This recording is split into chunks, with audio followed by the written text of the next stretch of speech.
હવે આજનો important question માં આપણે જોવાના છે બેટા કે બાયો સાવર્ટના નિયમની ત્રીજી ઉપયોગિતા વર્તુળાકાર વાહક લૂપ. એક વર્તુળાકાર વાહક લૂપ છે, તેના અક્ષ પર કોઈ થોડી દૂર કોઈ બિંદુ આવ્યું છે, કોઈ પોઈન્ટ આવ્યું છે, તે બિંદુ પર કેટલું ચુંબકીય ક્ષેત્ર બને છે તે આપણે આજે જોવાના છે. તો સ્ટાર્ટ કરીએ આપણે. સો માય સેલ્ફ દિનેશ પાલ. આજે આપણે જોવાના છે બાયો સાવર્ટના નિયમની ત્રીજી ઉપયોગિતા. અત્યાર સુધી જો બે ઉપયોગિતા થઈ ગઈ છે. બાયો સાવર્ટના નિયમનો સરસ મજાનો એક વિડિયો બન્યો છે. તેના પછી એનો પહેલો ઉપયોગિતા જોઈ છે આપણે એક વાયરના લીધે. આટલો એક વાયર હતો, તેના લીધે કેટલું ચુંબકીય ક્ષેત્ર બને છે. પછી અનંત લાંબો વાહક તાર હતો, તેના લીધે કેટલું હતું, અને પછી સેમી અનંત હતો એટલે અર્ધ અનંત હતો, તેના લીધે. પછી વર્તુળાકાર લૂપ હતી તેના કેન્દ્ર પર, અડધી લૂપ હતી તેના કેન્દ્ર પર, ચતુષ્ભાગની લૂપ હતી તેના કેન્દ્ર પર, ખૂણાવાળી એક ચાપ હતી તેના લીધે કેન્દ્ર પર કેટલું ચુંબકીય ક્ષેત્ર બનતું હતું તે આપણે સરસ મજાના 3 વિડિયોમાં જોયું. હવે આજે આપણો આ બાયો સાવર્ટના નિયમની ઉપયોગિતાનો ત્રીજો વિડિયો અને બાયો સાવર્ટનો ચોથો વિડિયો થાય. હવે આ જોવા માટે મેં આશા રાખું છું કે બેટા તમે મારા પાછલા 3 વિડિયો જોઈ રાખ્યા હશે. તો ચાલો આજે આપણે આગળ વધીએ. હવે આજે આપણે થોડું બૂમ બૂમ કરવાના છે. શું કરવાના છે? થોડું બૂમ બૂમ કરવાના છે. તો ચાલો બૂમ બૂમ કરીએ.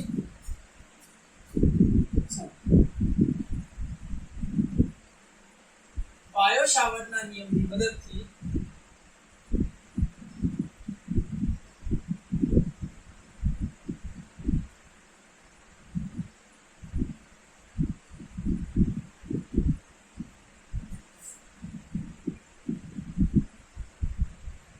વર્તુળાકાર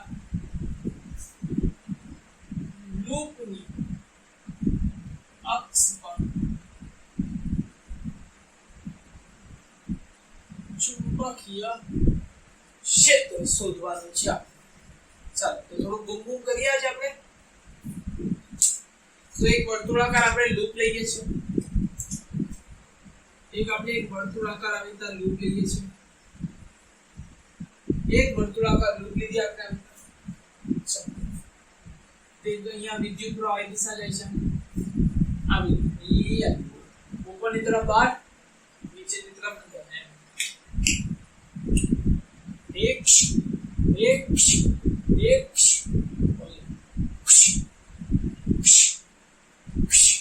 અહીંયા નીચેની તરફ આવશે. અહીંયા ઉપરની તરફ એ ચાર દેખાયું? બહાર નીચે અંદર ઉપર, બહાર નીચે અંદર ઉપર, આ રીતના ફરે છે. ક્લિયર છે ને? હવે આની અક્ષ છે, આની પોતાની એક લોટી અક્ષ છે. આ અક્ષ પર, આ खूबसूरत अक्ष पर समझदार दिखिए नहीं बेटा. उसના માટે નરી આંખ જોઈએ. કેવી આંખ જોઈએ? નરી આંખ. હવે ખબર નહીં તમારી પાસે હોય છે ને, એના માટે નરી આંખ. આ દેખાયું?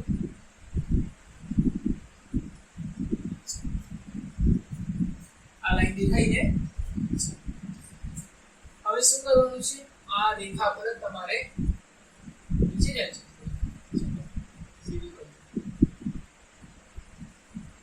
ક્લિયર? બહુ મસ્ત. હવે અહીંયા બિંદુ P લઉં છું. આ બિંદુ પર તારે ચુંબકીય ક્ષેત્ર શોધવાનું છે. ચાલ આ અંતરને અહીંયાથી હું માની લઉં કે A છે. કેટલું અંતર છે? આ અંતરને હું A માની લઉં. અંતર A છે. ને આ તારી ત્રિજ્યા છે બેટા. શું છે તારી ત્રિજ્યા? આ લૂપની તારી ત્રિજ્યા. આ તારું આ તારું T. ચાલો ડન આટલું. હવે જો ધ્યાનથી જોજો બેટા. અહીંયા હું એક ઘટક લઉં છું dl. આ dl ઘટક કેટલી દૂર આવેલો છે? તો આ dl ઘટકને એમ કીધું કે આ r દૂરી જેટલો આવેલો છે. સ્મોલ r જેટલો દૂર આવેલો છે. દેખાયો? ચલો આ dl જે ઘટક છે આ જે dl ઘટક છે તે r સાથે કેટલો ખૂણો બનાવે છે? અહીં θ = 90 ડિગ્રી છે. મને ખબર છે બેટા તમને દેખાતું, મને ખબર તમને આ ફીલ નહીં થયું છે કે સર 90 કેવી રીતના થયું, તમને કઈ ખબર નથી પડી, મને ખ્યાલ છે. પણ જસ્ટ વેઇટ કરો ફોર 2 મિનિટ. 2 મિનિટમાં તમને બધી વસ્તુ એકદમ 3D માં ક્લિયર થશે. Just weight four 2 minute. ચાલો, આ ઘટક લીધું. આ ઘટકના લીધે જે ચુંબકીય ક્ષેત્ર બનશે, આ ઘટકના લીધે જે ચુંબકીય ક્ષેત્ર બનશે, નાનું ચુંબકીય ક્ષેત્ર. એ ચુંબકીય ક્ષેત્ર કેટલું હશે? dB બરાબર, એ જે ચુંબકીય ક્ષેત્રની કિંમત કેટલી હશે? dB બરાબર μ0I μ0/4π, clear? μ0/4π I dl sin θ/r. અહીં θ બરાબર 90 છે. ફક્ત 2 મિનિટ માટે વેઇટ કરજો બેટા, હું તમને બતાવું છું. અહીં θ બરાબર 90 છે, તો આપણે લખી દીધું 90. dv બરાબર μ0/4π I dl sin 90/r², અને sin 90 1 થાય છે એટલે સૂત્ર dv બરાબર μ0/4π I dl તમારું dv આટલું ગયું. આટલું ખબર પડી બેટા? હવે અહીંયા તમને ફીલ કરાવું છું અહીંયા કે આ 90 કેવી રીતના છે. જોજો ધ્યાનથી અહીંયા જોજો. આ જે dl ઘટક છે તમારો બહારની તરફ આવે છે. આ બ્લેક કલરની માર્કર દેખાય છે ત્યાં. આ dl ઘટક તમારો બહારની તરફ આવે છે. ને આ ત્રિજ્યા છે, દેખાયું? આ ત્રિજ્યા. ત્રિજ્યા અને dl ઘટક વચ્ચેનો ખૂણો કેટલો છે? દેખાયો? ત્રિજ્યા અને dl ઘટક વચ્ચેનો ખૂણો કેટલો છે? આવી રીતે જો લગાવું છું, દેખાયું? dl ઘટક બહારની તરફ, dl ઘટક બહારની તરફ, ને ત્રિજ્યા આવી રીતે મૂકેલી છે. દેખાયું? દેખાયું બેટા? દેખાયું ને એવરીવન? ફટાફટ થંબ માર કરો, બમ બમ બોલે કરો એટલે મને ખબર પડી બેટા. ચાલો, ઓકે. હવે આપણને આ ખૂણાનું તો કામ નથી. આપણે કયો ખૂણો લઈએ છીએ? r, કેપિટલ સ્મોલ r અને dl વચ્ચેનો ખૂણો. તો ચાલો, સ્મોલ r અને dl વચ્ચેનો.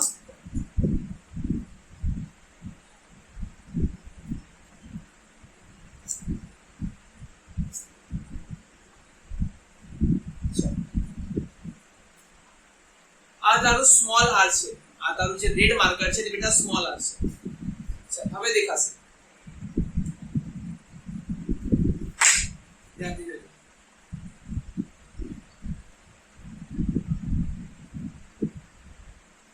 પકડવાની કોશિશ કરું છું. જો હવે આ છે ને એક્ઝેક્ટલી આવી રીતના છે. જો આવી રીતના દેખાય છે. આ જે બ્લુ માર્કર છે તે ત્રિજ્યા છે તમારી. શું છે? ત્રિજ્યા છે. બ્લુ માર્કર તમારી ત્રિજ્યા છે.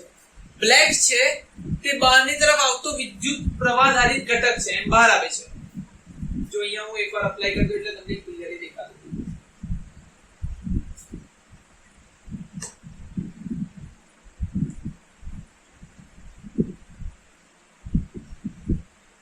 જો દેખાયું? આ dl છે ત્યાં છે. dl આ બ્લેક માર્કર છે, dl છે જે મારા હાથમાં છે, અને r છે તે તમારું સ્મોલ r છે. રેડ કલરનું માર્કર છે તે તમારું સ્મોલ r છે, અને જે નીચે બ્લુ કલરનું માર્કર પકડી રાખેલું છે કેપિટલ r છે. આ તો 3D માં દેખાયું આવી રીતના. ત્યાંથી જોજો આવી રીતના. દેખાયું? જો આવી રીતના દેખાયું? જો આ બ્લુ અને બ્લેક. બ્લુ છે તે કેપિટલ r, બ્લુ છે તે કેપિટલ r, અને બ્લેક છે તે શું છે? dl ઘટક. અને એ બંને વચ્ચેનો ખૂણો કેટલો છે? dl અને r વચ્ચેનો ખૂણો 90. પણ આ બંને વચ્ચેનો ખૂણો પણ જો બેટા સ્મોલ r અને dl જે બહાર આવે છે પણ આવી રીતના છે. જો પણ આ બંને વચ્ચેનો ખૂણો પણ કેવો છે? 90 છે. આવી રીતના છે.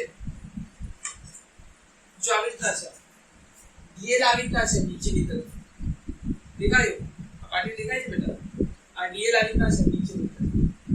અને આ જે છે ને આ dl, આ dl, આ જે સપાટી છે બેટા dl ની બહારની તરફ, આ dl, અને આ જે પાટિયું છે એ જો આ ભાગ, જો આ ભાગ શું છે?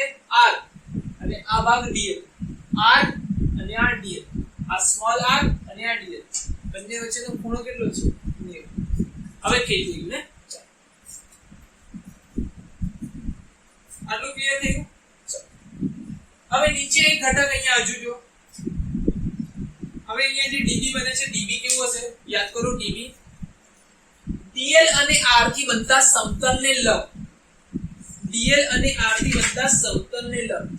હવે dl એમ છે બહારની તરફ, r છે આ, dl બહારની તરફ, જો આ dl છે તે બહારની તરફ, તો ધ્યાનથી જોજો અહીંયા, ધ્યાનથી જોજો, આ જે dl છે તે બહારની તરફ, આ r, આ dl અને r, આ એક સમતલ બન્યું બેટા, એક સમતલ બન્યું, આ dl અને આ r, આ સમતલને લંબ, બધી જગ્યાએ જે પણ ચુંબકીય ક્ષેત્ર બનશે તે બધી જગ્યાએ લંબ હશે. પણ આપણને આ બિંદુ પર શોધવાનું છે, તો આ બિંદુ પર આને લંબ હશે, આ સમતલને લંબ દેખાય છે, દેખાયું, આ સમતલને લંબ આવી રીતના હશે. તો આ જગ્યાએ જે ચુંબકીય ક્ષેત્ર બનશે જેની દિશા કંઈક આવી રીતના હશે, દેખાય નથી દેખાતી, આવી રીતના હશે, આવી રીતના હશે. ક્લિયર? અગર જો બેટા આ ખૂણો ફાઈ હશે, આ ખૂણો ફાઈ લો, જોજે પાછું વિઝ્યુઅલાઇઝ જોજે,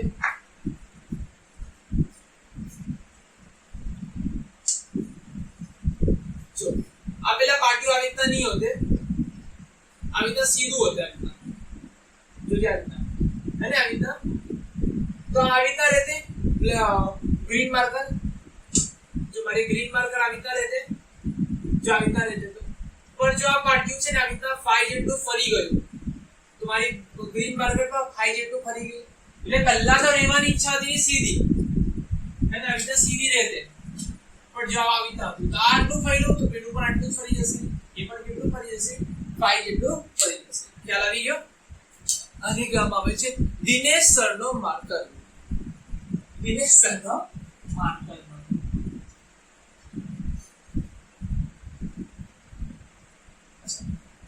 ક્લિયર? નો db, તો અહીંયા થઈ ગયું db cos phi, અને આ ઘટક થઈ ગયો તમારો db sin phi.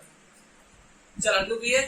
હવે જેવી રીતે તમે જોયું કે જે ઘટક બહાર આવે છે તે રીતના એક ઘટક અંદર જતો હશે, અહીંયા dl, અહીંયા dl અંદર જતો હશે, તો તે પણ આટલી દૂરી પર છે, એ પણ આટલી દૂરી પર છે બેટા, આ દૂરી પર કેટલા છે, અહીંયા r શું હશે બતાવો, r² + a² raised to half, r² + a² raised to half.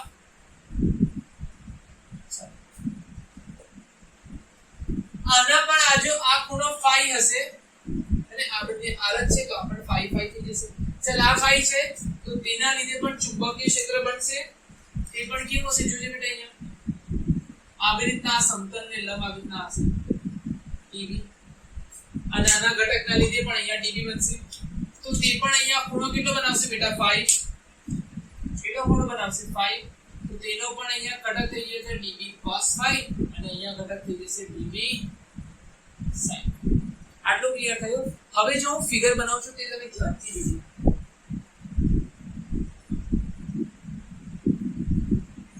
આ વિદ્યુત વાહક લૂપ દેખાય, આ વિદ્યુત વાહક લૂપની અક્ષ પર આ dl ઘટક છે, ઉપરનો dl ઘટક તે m વિદ્યુત ક્ષેત્ર બને છે, m દેખાયું, આજુ બને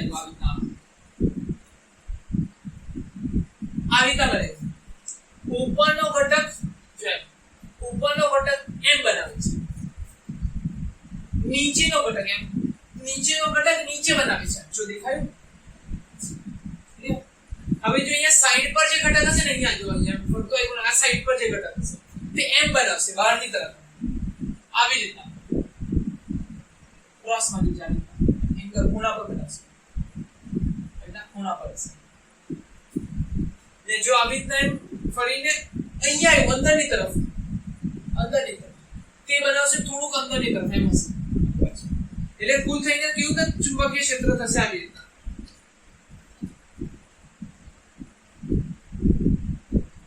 કેન્દ્ર હશે, કેન્દ્રથી બધા આવી રીતના હશે,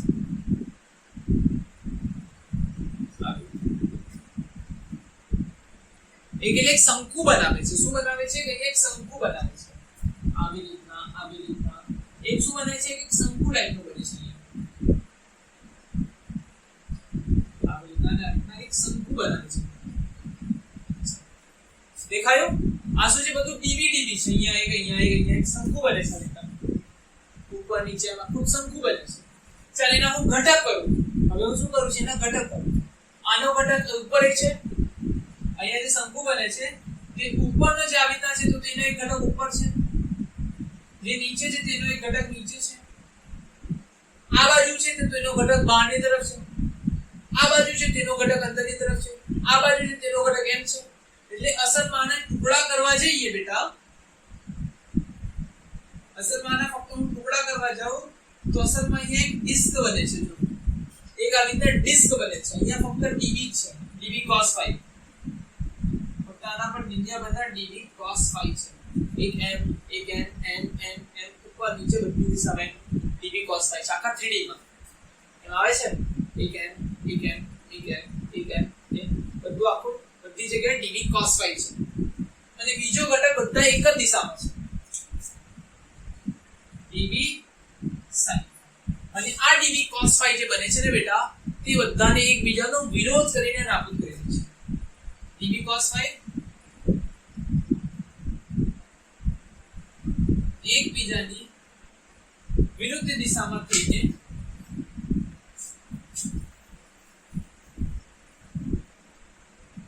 લખી શકીએ આપણે ડીબી cos phi એકબીજાના વિરુદ્ધ હોવાથી એકબીજાનું ચુંબકીય ક્ષેત્રને નાબૂદ કરે છે. શું કરે છે? નાબૂદ કરે છે. હવે ધ્યાન આપજો. આ નાબૂદ થઈ ગયું. બચ્યું શું? ફક્ત ડીબી sin phi. તમારી થિયરી ખતમ. કુલ ચુંબકીય ક્ષેત્ર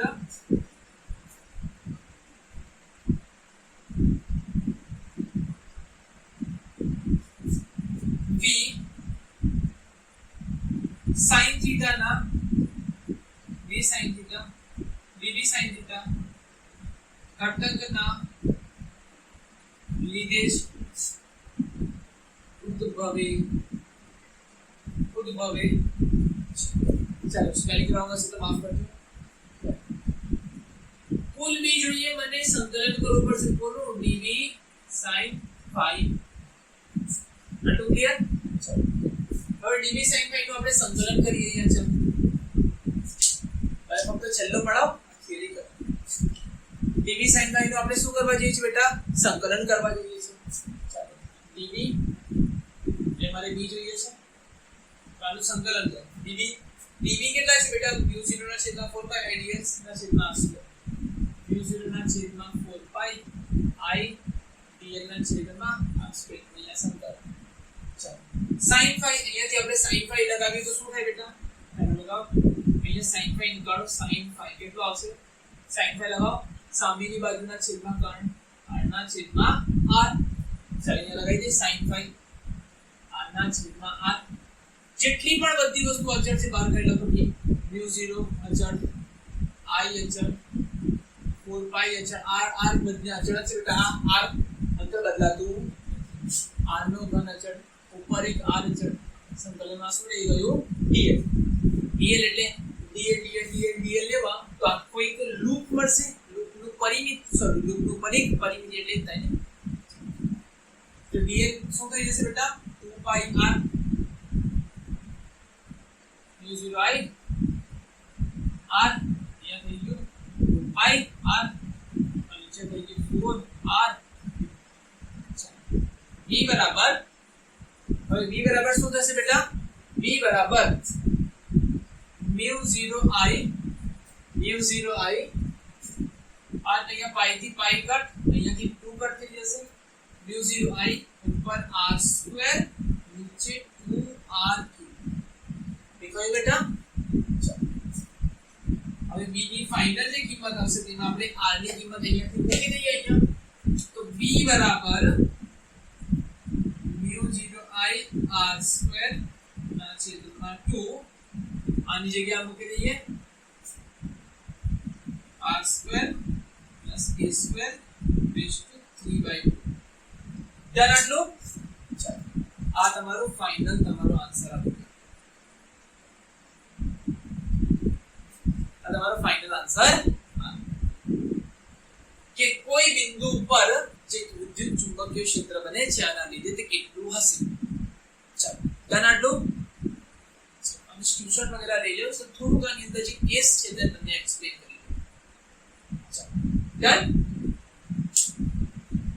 કેસ નંબર 1 આપણે એક્સપ્લેન કરવા જઈએ છીએ કેસ નંબર 1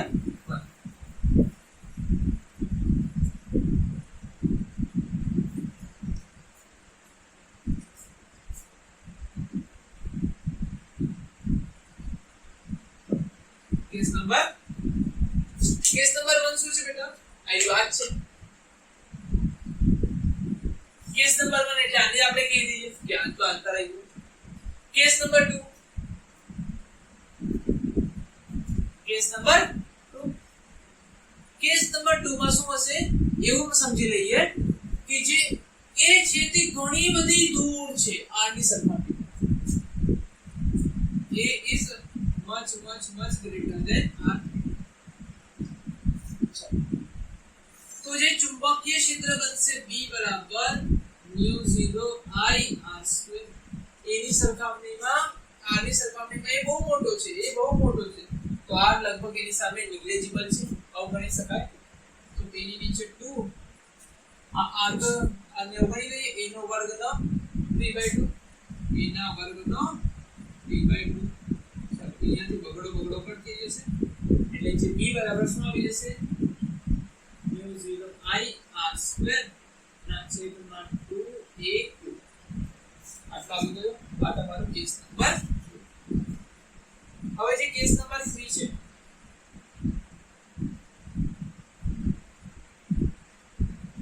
કેસ નંબર 3 આવી રીતના છે કે બેટા માની લો a બરાબર r થઈ જાય આપણે થોડું નજીક લાવ્યા બિંદુને એટલા અંતરે આવ્યા કે a બરાબર r થઈ જાય અહીંયા મૂકી દઈએ જસ્ટ આ કન્ડિશન્સ લગાવવી છે આ બધી શું છે આ કન્ડિશન્સ છે કે આ કન્ડિશન પર કેટલું હશે ડન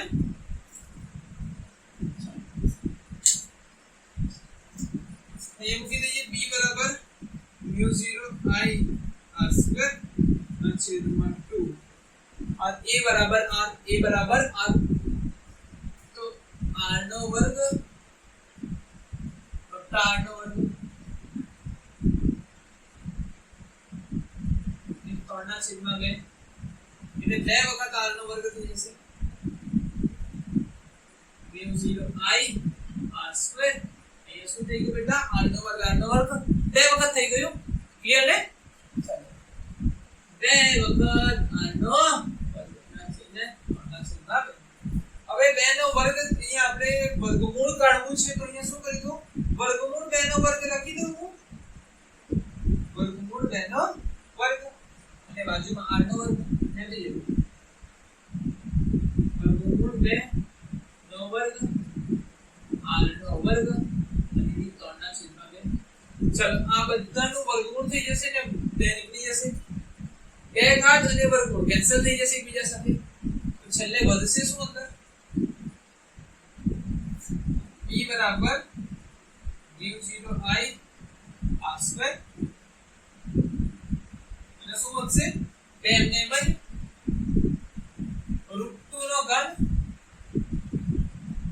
અને r નો ઘન √2 3 વખત √2 તો 2 √2 થઈ જશે અને એ 2 આની સાથે મલ્ટીપ્લાય થશે તો બેટા ગુણાકારમાં આવશે તો 4 થઈ જશે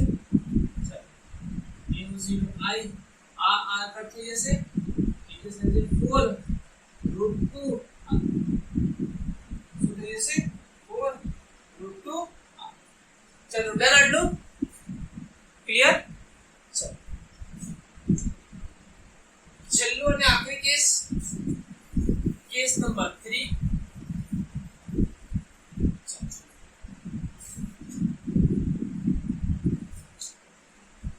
case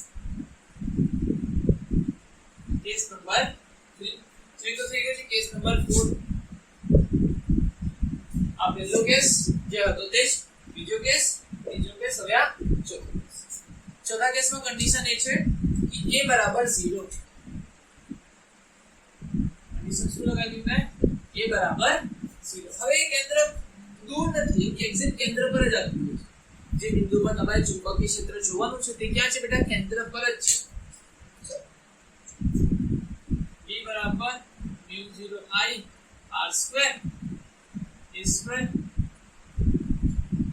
2 a square plus r square raise to 3/2 પર એને આપણે કેટલું લઈ લીધા છે બેટા 0 આ 0 થઈ જશે એટલે μ I r સ્ક્વેર 2